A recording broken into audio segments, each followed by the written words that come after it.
मग त्यांनी या विषयासाठी जरा जास्त ताकद लावणं फार महत्वाचं आहे. ते सत्तेत आहेत, आम्ही विरोधात आहोत.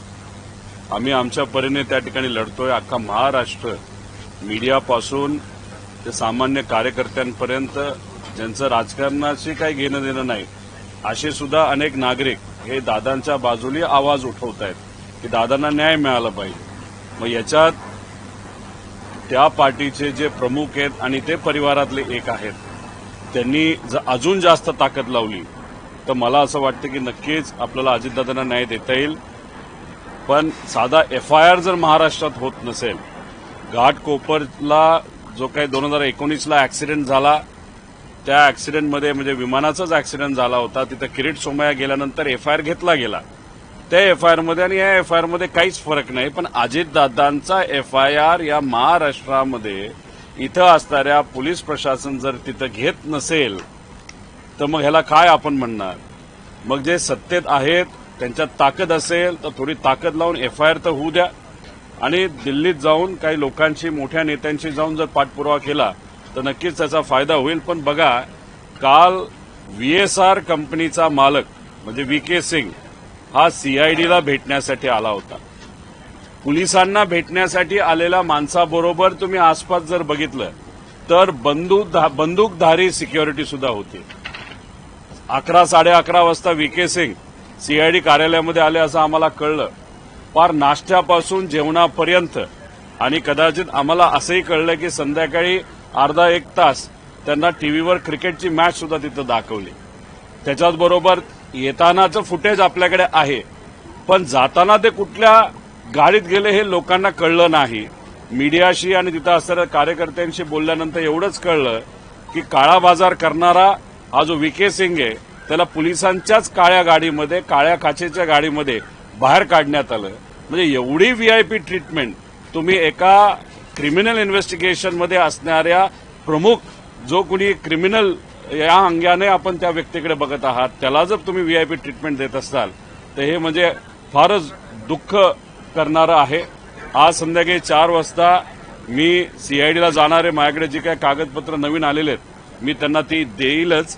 पण त्याच्याचबरोबर त्यांनी आम्हाला सांगितलं होतं AIBचा रिपोर्ट हा आल्यानंतर आम्ही FIR करू. मग आज जाऊन आम्ही त्यांना विचारणार आहोत की तुम्ही FIR करणार आहात का. तसं बघितलं तर लिगली ते FIR केलं पाहिजे, पण बघूया. त्यामुळे सत्तेत असणारे, दादांबरोबर काम करणारे, दादांच्या फार जवळचे असणाऱ्या सर्व लोकांना मला एवढं सांगायचं, तुम्ही सत्तेत असताना सुद्धा इन्व्हेस्टिगेशन ज्या दिशेने जायला पाहिजे, ज्या ताकदीने इन्व्हेस्टिगेशन व्हायला पाहिजे, पारदर्शक पद्धतीने व्हायला पाहिजे, FIR त्या ठिकाणी घेतला गेला पाहिजे. दुर्दैवाने त्या गोष्टी होत नाहीत. याच्यावरच समजून घ्या सत्तेत असून सुद्धा काही प्रमाणात तुम्हाला अजितदादांना न्याय देता येत नाही. त्यामुळे कृपा करून तुमचीही ताकद, तुमच्या सत्तेचा वापर करून कुठंतरी या इन्व्हेस्टिगेशनला दिशा देण्यासाठी प्रामाणिकपणे प्रयत्न करा. एवढीच विनंती त्या लोकांना मी त्या ठिकाणी करतो. आहे हे समजायला वेळ का लागला. घातपाताचा संशय आहे हे समजायला वेळ का लागला. नाही, तो त्यांना विचारलं पाहिजे, त्यांना त्या ठिकाणी उशीर का लागला. आता ठीक आहे, आम्ही आमच्या लेवलवर तिथं लढतोय. आमचं फक्त एवढंच, जेवढा उशीर केला जाईल तेवढे कागदपत्र हे रंगवले जातील, हे आम्ही सुरुवातीपासून तिथं सांगतोय. म्हणूनच तुम्ही जर बघितलं तर महिना, आता 1.5 महिना होईल काही दिवसानंतर, तरी सुद्धा त्या VK सिंगला नाही तर त्याच्याकडे असणारे कागदपत्र अजून सुद्धा ताब्यात घेतले नाहीत. आणि मग त्या अनुषंगाने कुठेतरी हे इन्व्हेस्टिगेशन मॅनेज केलं जातंय, काही लोकांना वाचवलं जातंय असं आपल्याला म्हणावं लागेल. सुरुवातीपासून आम्ही म्हणतोय की ह्याच्या मागे काहीतरी कॉन्स्पिरसी आहे, पण कॉन्स्पिरसी आहे असं बोलून सुद्धा, बरेच पुरावे देऊन सुद्धा इन्व्हेस्टिगेशन काही योग्य दिशेने गेलं नाही. CBIकडे प्रस्ताव पाठवलाय असं म्हणतात. सुशांत सिंगच्या बाबतीत तिथे बिहारच्या मुख्यमंत्र्यांनी प्रस्ताव पाठवल्यानंतर 2 दिवसामध्ये प्रस्ताव हा CBIने स्वीकारला आणि महाराष्ट्रातला मराठी नेता दुर्दैवी मृत्यू त्या ठिकाणी ऍक्सिडेंटमध्ये होऊन सुद्धा CBIकडे हा प्रस्ताव पाठवून सुद्धा 22 दिवस झाले तरी प्रस्ताव तिथं स्वीकारला जात नाही. हे का, हे प्रश्न लोकांना पडलेत, पण सत्तेत असणाऱ्या लोकांना सुद्धा हे पडले असावेत मला असं वाटतं. त्यामुळे कसा ज्या पद्धतीने पाठपुरावा करता येईल तो करावा, पण कृपा करून न्याय द्यावा एवढीच विनंती तिथं करतो. पोलिसांच्याच गाडीमधून नेण्यात आलं अशी माहिती कळते आहे. त्यामुळे याच्यामध्ये राजकीय दबाव आहे का सीआयडीवर सुद्धा असं तुम्हाला वाटतं? मी सुरुवातीपासून सांगतो व्हीके सिंगला वाचवलं जातंय. आता याच्यामध्ये 2023ला एकनाथ शिंदे साहेबांचं विमान जे महाराष्ट्रातून म्हणजे मुंबईतून ते उडालं, बहारेनला गेलं, बहारेनवरनं मी इराण आणि इराकच्या काय गोष्टी सांगितल्या, तिथेही व्हीके सिंगचंच विमान होतं आणि ते एक फार मोठा गोंधळ त्या ठिकाणी तिथं झाला होता. त्याच्यामध्ये एकनाथ शिंदे साहेब ज्या विमानात होते ते विमान इराणच्या गव्हर्नमेंटकडनं नाही तर त्या डिफेन्सकडनं हे पाडण्यात सुद्धा येऊ शकलं असतं. मग आता मराठी नाही तर महाराष्ट्राचा एखाद्या व्हीआयपीला तशी परिस्थिती नाही तर त्या सिच्युएशनमध्ये टाकलं जात असेल तरी व्हीके सिंगला वाचवलं जातं. आणि इथं दादांचा ऍक्सिडेंट त्याच्याच विमानात झाल्यानंतर बरेच पुरावे हे व्हीके सिंग नाही तर त्याच्या मागे असणारी जी काही कॉन्स्पिरसी हे देऊन सुद्धा व्हीके सिंगला जर वाचवलं जात असेल तर व्हीके सिंगच्या पाठीमागे खूप मोठा हात आहे. हे सुरुवातीपासून आम्ही सांगत आहोत. अनेक मोठ्या नेत्यांची नाही तर त्यांच्या जवळच्या व्यक्तींची विमानं व्हीके सिंग स्वतःच्या कंपनीच्या माध्यमातून उडवतो. बऱ्याच लोकांचा पैसा व्हीके सिंगच्या कंपनीमध्ये असला असल्यामुळे त्याचे पुरावे आम्ही दिले असल्यामुळे व्हीके सिंगला वाचवलं जातं. पण या चिरकुट माणसाला वाचवण्याच्या नादामध्ये अजितदादांचा जो काही घातपात नाही तर घात झाला नाही तर ऍक्सिडेंट झाला, अजितदादांना मात्र त्या ठिकाणी न्याय देता येत नाही. ही फार दुर्दैवी गोष्ट आहे.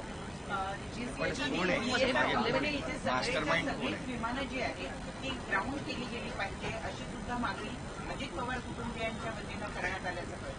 नाही केवळ 4 विमानं जी ग्राउंड करण्यात आलेली आहे तेवढ्यावर भागणार नाही. इतर विमानांचा वापर अजूनही महाराष्ट्रातले व्हीआयपी करतायत असं दिसतोय. मी तीच भूमिका मांडतोय, जयली सुद्धा तीच भूमिका मांडली. त्याचं कारण असं आहे की दादांच्या बाबतीत जे घडलं ते दुसऱ्या नेत्यांच्या बाबतीत घडू नये. त्याच्याचबरोबर दुर्दैवी गोष्ट एवढीच की आम्ही व्हीएसआरच्या विरोधात लढतोय आणि तिथं सुनित्रा काकींचं जे काय ऑफिस आहे, जे कार्यालय, जे अधिकारी आहेत त्यांना एवढं कळत नाही की नाशिकला जाताना ज्या विमानातून त्या चालल्या होत्या ते सुद्धा व्हीएसआरचंच होतं. त्यामुळे या बाबतीत कुठेतरी काळजी घेणं फार महत्वाचं आहे. जर लेअर जेटच्या बाबतीत नाही तर जे काही ऍक्सिडेंट झालेलं अजितदादांचं विमान असेल, 23ला झालेलं ऍक्सिडेंट असेल आणि याच्या आधी काही गोष्टी तिथं घडल्या होत्या, ह्याच्यामध्ये जर व्हीएसआर हे इन्व्हॉल्ड असेल तर मग एका विमानाच्या बाबतीत जर काम चुकारपणा ते करत असतील तर मग दुसऱ्या विमानाच्या बाबतीत सुद्धा काम चुकारपणा करू शकतील. नाहीतर मग असं कोणातरी सांगायचा प्रयत्न आहे का की अजितदादांच्याच विमानामध्ये काम चुकारपणा केला, तो माहिती होता, मग त्याच्या मागे काहीतरी एक कॉन्स्पिरसी होती, त्याच्या मागे घात करण्याचं कुठेतरी प्लॅनिंग झालं होतं म्हणून दादांच्या बाबतीतच ते विमान वापरलं गेलं. दुर्दैवाने दादांच्या बाबतीत तो ऍक्सिडेंट झाला. ही गोष्ट काही लोकांना माहिती असल्यामुळे त्यांच्या मनामध्ये असेल की नाही दादांच्या विमानामध्ये मुद्दामूनच ते आपण क्रॅश केलं, बाकीच्या विमानं हे क्रॅश होणार नाहीत व्हीएसआरची म्हणून हे बाकीचे नेते व्हीएसआरचं विमान वापरतात का? मग कुठेतरी आतली एखादी गोष्ट या नेत्यांना लोकांना माहित आहे का असा प्रश्न साहजिकच त्या ठिकाणी निर्माण होतो. त्यामुळे जर दादांच्या विमानाच्या बाबतीत जर ऍक्सिडेंट झाला असेल आणि त्यात काही नॉन कम्प्लायन्सेस असेल हे डीजीसीआरच म्हणतंय तर मग त्या बाबतीत बाकी विमानामध्ये सुद्धा नॉन कम्प्लायन्स असू शकतो आणि ऍक्सिडेंट होऊ शकतो. त्या बाबतीत काळजी घ्यावी. डीजीसीएच्या रिपोर्टामध्ये त्रुटी आहेत असं अजित पवारांच्या आमदारांचं म्हणणं आहे आणि मुख्यमंत्र्यांकडे त्यांनी त्या संदर्भामध्ये मागणी करणार असं म्हटलं आहे. हे उशिरा आलेलं शहाणपण आहे की आता कुठेतरी त्यांना सुद्धा वाटतंय की काही गोष्टी चुकीच्या घडल्या, तुमच्याशी काही बोललं झालं नाही, त्या बाबतीत माझं कुठेही काय बोललं नाही. ठीक आहे, उशिरा काही प्रमाणात त्यांच्याकडनं पुढाकार घ्यायला सुरुवात झाली असली तरी ते पुढाकार घेत आहेत ही चांगली गोष्ट आहे. कारण का या लढ्यामध्ये एक विरोधात असणारा आमदार नाही तर एक पार्टी ज्याच्यामध्ये आम्हाला सुप्रियाताईंची मदत आहे, आमच्या पार्टीची मदत आहे, कार्यकर्त्यांची आहे, सगळ्यात महत्वाचं मीडियाची मदत या अजितदादांना न्याय देण्यासाठी खूप मोठ्या प्रमाणात आणि महाराष्ट्रातले लोक सोशल मीडियावर त्या ठिकाणी लिहित आहेत. तर नेते जे सत्तेत आहेत त्यांनी सुद्धा जर मदत केली तर नक्कीच त्याचा फायदा होईल. उशिरा का काय तो त्यांचा विषय, पण आता तरी मदत करून एफआयआर होणं, एफआयआर का व्हावं कारण का त्या दिशेने आपल्याला ते इन्व्हेस्टिगेशन तिथं नेता येईल, काही डॉक्युमेंट्स आपल्याला मिळतील आणि त्या डॉक्युमेंटचा अभ्यास करून नक्कीच काय खरं घडलं हे आपल्याला तिथं कळू शकतं. रोहित पवारजी खरं तर अजित पवारांचा हा विमान अपघात जरी असला तरी काही लोकांकडनं असा संशय व्यक्त केला जातोय की हा सुनियोजित मर्डर आहे. त्या सगळ्या संदर्भात सातत्यानं वाच्यता पण होते.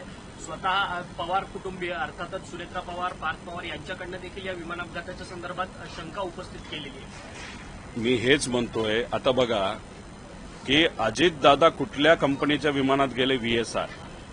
आता व्हीएसआर कंपनीच्या विमानात दादा गेल्यानंतर तरी सुद्धा दुसरे व्हीएसआरची विमानं बाकीचे नेते आणि मोठे मोठे व्यावसायिक त्या ठिकाणी वापरत असतील तर मग कुठेतरी आपल्याला हेच म्हणावं लागेल की कदाचित काही लोकांना माहिती असावं की दादांचं जे विमान होतं त्याच्यामध्ये मुद्दामूनच काहीतरी घोळ केला होता आणि त्याचा तिथं ऍक्सिडेंट झाला आणि बाकीची विमानामध्ये घोळ नाही ते आपण वापरू शकतो. मग काही लोकांना हे माहिती आहे का की दादांचं विमान हे खराब होतं, मुद्दामून त्यांना दिलं आणि मुद्दामून त्या ठिकाणी त्याचा ऍक्सिडेंट केला. मग आम्ही त्याच अँगलनी बोलतोय की टेक्निकल इन्व्हेस्टिगेशन AAIB करते, पण ते सुद्धा त्यांच्या अधिकाऱ्यांना वाचवण्याचा प्रयत्न करते आणि VSRला. त्यामुळे याच्यामध्ये रूल 12च्या अंतर्गत जे इन्व्हेस्टिगेशन झालं त्यात आपल्याला क्रिमिनल पण करता येतं, त्याच्यामध्ये आपलं टेक्निकल सुद्धा करता येतं आणि त्याच्यावर एक वचक ठेवण्यासाठी आपल्याला एक कमिटी सुद्धा निर्माण करता येईल. उद्या परवा तेरवा 3-4 दिवस मी सुद्धा दिल्लीला जाऊन काही नेत्यांना त्या ठिकाणी भेटणार आहे. एकनाथ शिंदे साहेब आता येत आहेत. महाराष्ट्रातल्या प्रमुख पार्टीच्या प्रमुख पैकी एकनाथ शिंदे साहेबांची भेट आमची राहिली होती. आज त्यांना भेटून उद्यापासून दिल्लीमध्ये सुद्धा पार्लमेंटमध्ये हा मुद्दा कसा घेता येईल याबाबतीत मी प्रयत्न करणार. हे आमचे प्रामाणिक प्रयत्न आहेत. यश येईल नाही येईल माहीत नाही, पण शेवटी प्रयत्न तरी करतोय याचं समाधान आम्हा सगळ्यांना त्या ठिकाणी आहे. गेल्यानंतर पंतप्रधान नरेंद्र मोदींची सुद्धा पार्थ पवार भेट घेणार आहे. तुम्ही सुद्धा प्रयत्न केला होता अमित शहा आणि नरेंद्र मोदींकडे. तुम्ही जाणार आहात का जर असं भेट होत असेल त्यांच्यासोबत? नाही, विषय एवढा आहे की ते सत्तेत आहेत. खासदार न होता सुद्धा ते आधी भेटू शकले असतील, नाही तर भेटले सुद्धा होते.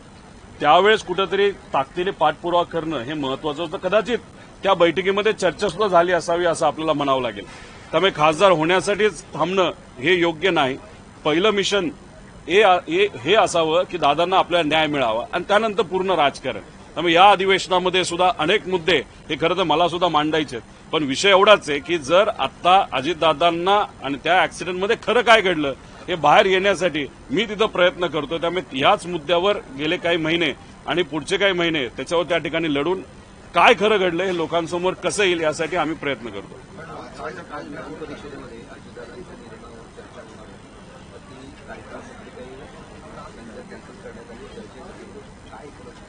त्याच्यावर जास्त मी काय बोलणार नाही, पण असं कळतं की सोमवार मंगळवारी त्या बाबतीत चर्चा होईल.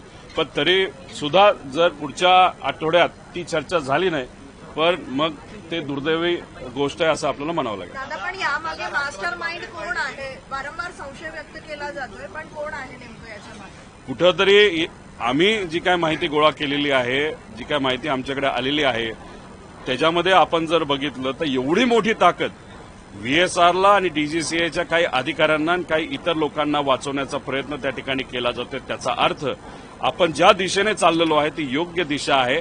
नक्कीच लवकरच याच्या पाठीमागे कुठली संस्था आहे का व्यक्ती आहे हे आपल्याला कळल्याशिवाय त्या ठिकाणी राहणार नाही. त्यामुळे आपण इन्व्हेस्टिगेशन करत असताना खोलात जाणं फार महत्वाचं आहे. त्यामुळे पूर्वी काय गोष्टी घडल्या होत्या, आता काय घडल्यात, एकनाथ शिंदे साहेबांचंच विमान बिना परवानगीचं इराणमध्ये का गेलं, त्यांना तिथं कशाला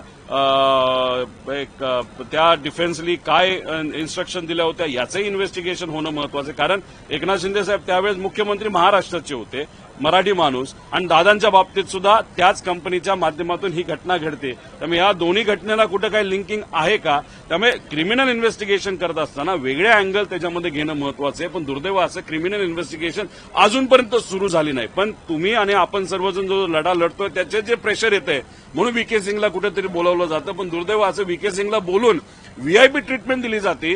पोलीस स्टेशनला प्रायव्हेट सिक्युरिटीचे लोक बंदूक घेऊन त्या ठिकाणी आज जातात. याच्यामध्ये म्हणजे CIDची पण किंमत राहिली का असा प्रश्न पडायला लागला.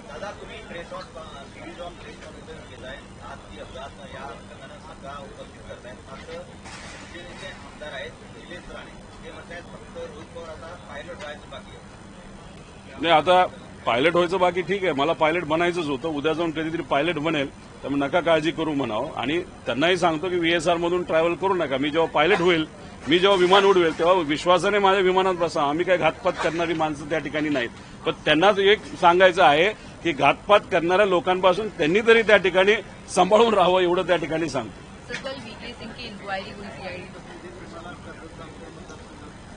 महाविकास आघाडी असताना त्यांनी नक्कीच त्यावेळेस तिथं मला सपोर्ट केला. पण नंतर आपण बघितलं तर महायुतीचा जो काही धर्म होता त्यांनी तिथं पाळला. त्यानंतर मला त्यांनी निधी दिला नाही. पण जेव्हा केव्हा आम्ही त्यांना भेटायचो, काही अडचण असेल तर ती अडचण सोडवण्यासाठी प्रामाणिक प्रयत्न त्या ठिकाणी करायचा. राहिला प्रश्न बजेट मांडण्याचा, अजून 2 वेळा जर बजेट दादांनी तिथं मांडलं असतं तर या महाराष्ट्रामध्ये सगळ्यात जास्त वेळा बजेट मांडणारा कोण नेता होता तर अजितदादांचं नाव त्याच्यामध्ये घेतलं गेलं असतं. ही दुर्दैवी घटना जर घडली नसती तर नक्कीच दादा यावेळेस सुद्धा त्यांनी मांडलं असतं, पुढच्या वेळेस त्यांनी मांडलं असतं आणि या राज्यातलं एक जे एक मानाचं पद नाही तर मानाचं जी गोष्ट आहे की अर्थसंकल्प सगळ्यात जास्त मांडणारा एक नेता म्हणून त्यांचं नाव घेतलं जातं, हे आज होणार नाही याचं दुःख नक्कीच आहे.